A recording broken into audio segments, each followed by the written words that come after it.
Academician Andrei Sakharov is a world-class scientist, fighter for the truth, and simply a good-hearted and frank man. He is known by scientists around the entire world as a renowned physicist and the developer of nuclear weapons. He is famous not only for in the sphere of science, but is also one of the founders of the human rights movement in the entire former Soviet Union, and a laureate of the Nobel Peace Prize. He took active part in the protection of Ukrainian political prisoners. He led Ukrainian dissidents by his example to fight against the totalitarian regime and for human rights. At the same time, when the USSR was isolated from the outside world, such authoritative individuals as Andrei Sakharov informed society on human rights violations. Андрей Дмитриевич Сахаров прошел сложный путь от советского ядерщика до диссидента. Andrei Sakharov has gone down a long and difficult path from a Soviet nuclear engineer to a dissident. Once he realized this, his voice was heard around the world, and this dealt a heavy blow to the Soviet power regime. Imagine that an academician and three-time hero of the Soviet Union took the side of political dissidents and became an influential advocate of human rights. Дважды герой социалистического труда и даже трижды, по-моему, и вдруг переходит на сторону диссидентов и начинает выступать за права человека. In his homeland of Russia, very few people remember Sakharov. In his native country where he was born and where he died, he was not needed. Moreover, he posed a serious threat to the regime in Soviet Russia at the time. Sakharov is remembered and respected in Ukraine for his successful challenge to the Soviet system. In December 2016, a book titled Hero of the Soviet Union about Andrei Sakharov was presented in Kyiv in honor of the anniversary of the death of Sakharov. Сахаров останется, причем останется в памяти не только нашей, бывших советских людей, украинцев, он останется как мать Тереза для всего мира. Sakharov remains not only in the memory of the former Soviet people in Ukraine, but also in the memory of the entire world as the male personification of Mother Teresa. We want to honor the memory of the day of Sakharov's passing in Odessa. After that, we will hold rallies in other Ukrainian cities. This is very important for us, as Ukrainians seeing it as in today's difficult and moral situation in our country. We desperately need a moral mentor and luminary like Sakharov.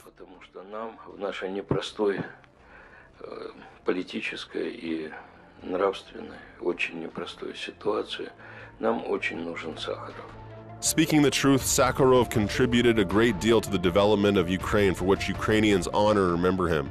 It seems to me that today Ukraine truly lacks Andrei Sakharov. Indeed, we lack people whose greatness is measured on a global scale and whose simplicity is absolutely evident from the advocacy point of view. Taking into consideration the current situation in Ukraine, namely aggression of outside forces and the protection of the territorial integrity, human rights protection is the most urgent issue. This is particularly felt in the occupied territories in Crimea and Donbass. In short, Ukraine lacks the intervention of international advocacy organizations. Andrei Sakharov became active in the human rights protection movement and public activities in the mid-1960s. As the developer of a nuclear bomb, he understood that this deadly weapon could exterminate millions of people. Sakharov also understood that his invention could fall into the wrong hands of dictators, who could use it at any moment to achieve their mythical goals. The triumph of this scientific discovery in physics could have catastrophic repercussions of a global scale. Sakharov devoted his entire further activity to the de-escalation and prevention of military conflicts, adherence to the rights and freedoms of citizens, and the humanization of Soviet society.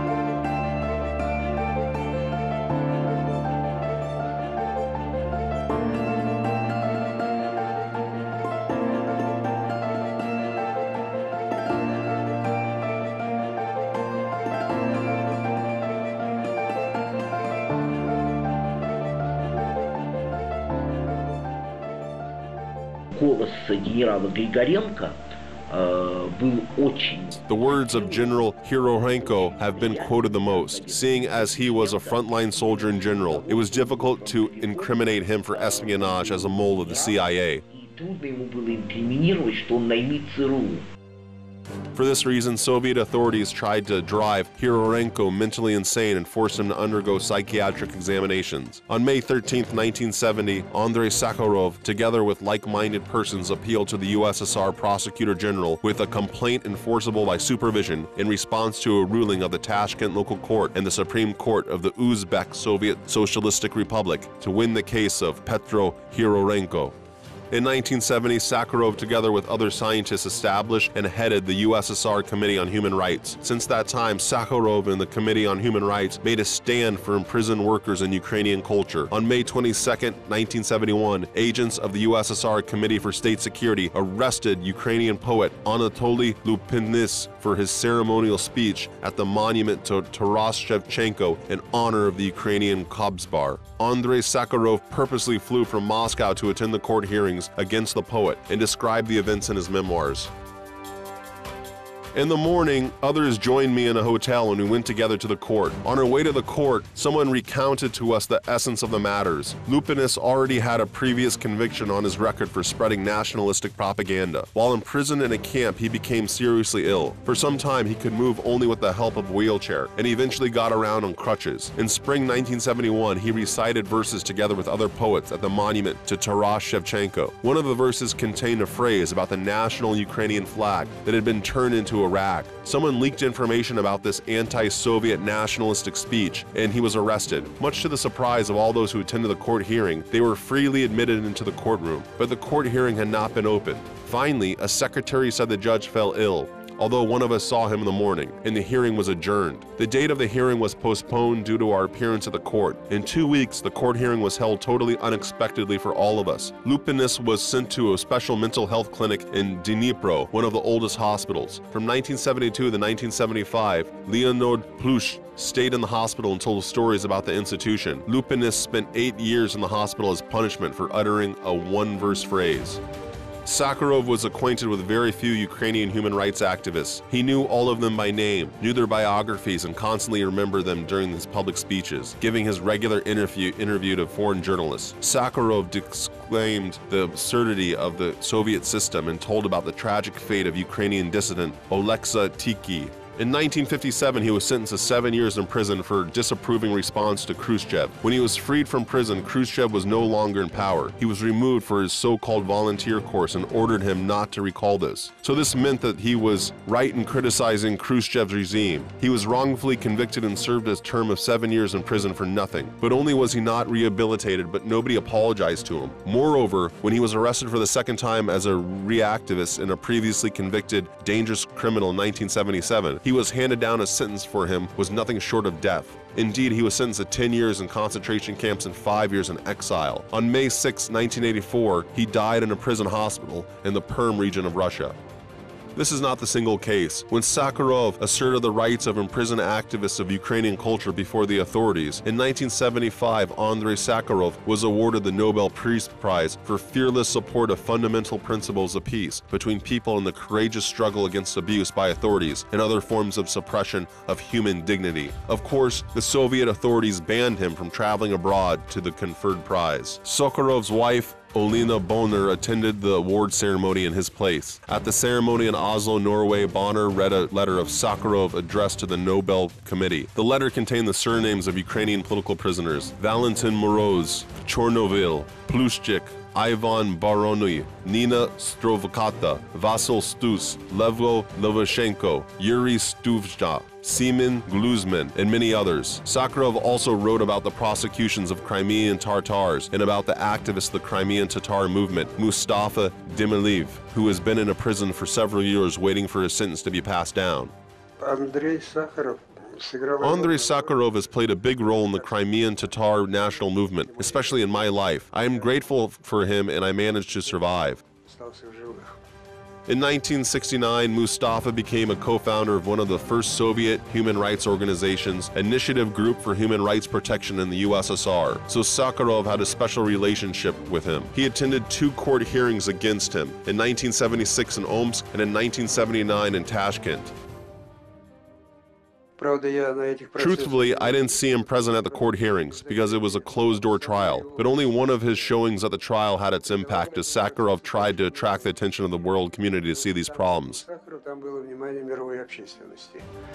It was Sakharov who appealed to Ivan to stop his 300-day hunger strike when the latter was serving a term in the Omsk prison. In April 1976, the Omsk City Court convicted him to 2.5 years in prison for his accusations of anti-Soviet activity. Before Mustafa was sentenced to concentration camps to serve his prison term, he was allowed to see his mother and brother.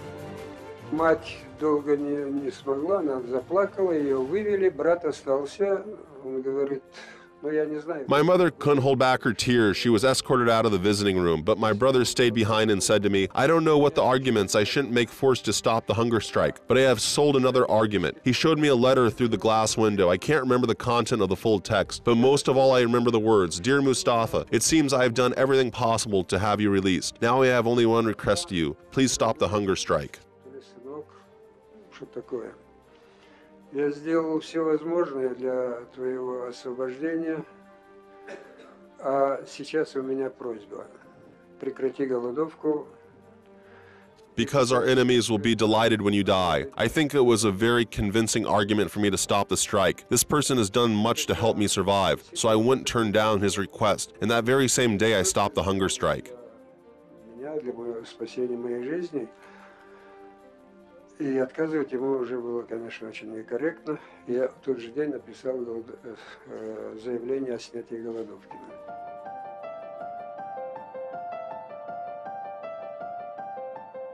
The Ukrainian Helsinki group, known as the Human Rights Protection Organization, was established with the participation of Sakharov. In summer 1975, a final act of the Organization for Security and Cooperation in Europe was signed in Helsinki to put into practice the humanitarian articles in this document, in particular legal obligations in the sphere of human rights. On May 12, 1976, the Ukrainian Helsinki group was established in Moscow. It was the first such group to be established on the territory of the former Soviet Union. Russian dissidents began active work on creation of similar groups in the former Soviet republics. Sakharov personally knew Ukrainian human rights activists, in particular writer Mykola Rudenko. They participated in the activities of the human rights organization Amnesty International, which began its activity in the USSR in the early 1970s. In his memoirs, Sakharov recalls meeting with Rudenko as he was reading the manuscript of his pamphlet titled Goodbye to Marx. Following the establishment of the Moscow group, Sakharov proposed Rudenko to establish a similar group in Ukraine. Rudenko held consultation with the leaders of the Ukrainian human rights movement, Levko, Oksana Meshko, Oles Bernaduk,